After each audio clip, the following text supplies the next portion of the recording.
ایک حدیث میرا دل کرتا ہے آپ کو یاد ہو جائے، مستدرک للحاکم میں حدیث ہے۔ حضرت انس بن مالک رضی اللہ تعالیٰ عنہ فرماتے ہیں ایک بھائی حضور کی بارگاہ میں بیٹھا رہتا تھا،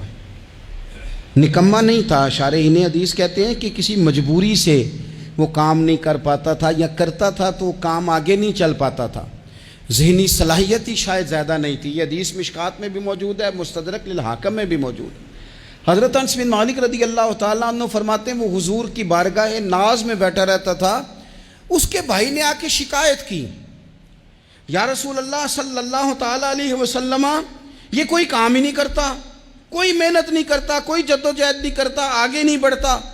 مجھے اس کی ضروریات کی کفالت کرنی پڑتی ہے، مجھے جدوجہد کرنی پڑتی ہے، مجھے اس کے معاملات کا خیال رکھنا پڑتا ہے، آپ اسے سمجھائیں۔ تو حضور نے بہت سارے لوگوں کو سمجھایا جو کام نہیں کرتے تھے۔ ہمیں سیاستہ میں وہ حدیث بھی ملتی ہے جس بندے کو نبی پاک صلی اللہ علیہ وسلم نے کہا تھا کہ تیرے پاس جو بھی گھر میں ہے لا، تو وہ پیالہ اور کمبل لائے تھے، حضور نے بیچ کے کہا تھا جا کلاڑا خرید کے لا اور لکڑیاں کاٹ کے تو بیچ کے اپنا اور اپنے گھر والوں کا پیٹ پال۔ یہ ساری باتیں اپنی جگہ پر یہاں نبی پاک نے ایک روحانی مسئلے کا حل بھی بتایا۔ اللہ کے محبوب علیہ السلام سے عرض کی حضور یہ یہیں بیٹھا رہتا ہے اور سارے ہی کام مجھے کرنے پڑتے ہیں۔ تو حضور نے نظر مبارک اٹھا کے بھائی کی جانب دیکھا جو بھائی کا شکوہ کر رہا تھا، تو قریب محبوب فرمانے لگے ہو سکتا ہے یہ جملے میرے محبوب کے، ان کو کہیں لکھنا، ان کی مٹھاس دیکھو، ان کا حسن دیکھو، اور بھائیوں کی محبت کے بیچ جو رسول پاک پیوند لگا رہے ہیں اور جوڑ رہے ہیں، اور جس انداز میں بھائی کو بھائی سے ملا رہے ہیں، اس لہجے کے حسن کی مٹھاس کو بھی ذرا چکھ کے دیکھو۔ حضور فرمانے لگے ہو سکتا ہے رب تمہیں جو رزق دے رہا ہے وہ اسی بھائی کی وجہ سے دے رہا ہے۔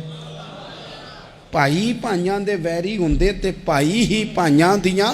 باواں، او بھائی ہو سکتا ہے اس کی وجہ سے تجھے مل رہا ہو، اس کی وجہ سے۔ وہ دروازے نہ بند کریں جن دروازوں کی برکت سے روزی آتی ہے، کبھی بھی وہ کام نہ کریں جن کاموں کی اگر آپ کو کل تک برکت تھی، کل تک کام ٹھیک چل رہا تھا، کل تک نظام بہتر تھا، اور آج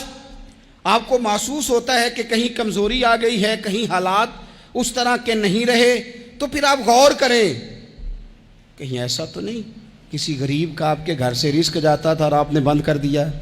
کسی کی مدد ہوتی تھی آپ نے بند کر دی، کسی کے ساتھ شفقت ہوتی تھی آپ نے بند کر دی، کوئی شخص آپ کی وجہ سے تسلی میں تھا اور پھر آپ نے اسے تکلیف میں ڈال دیا۔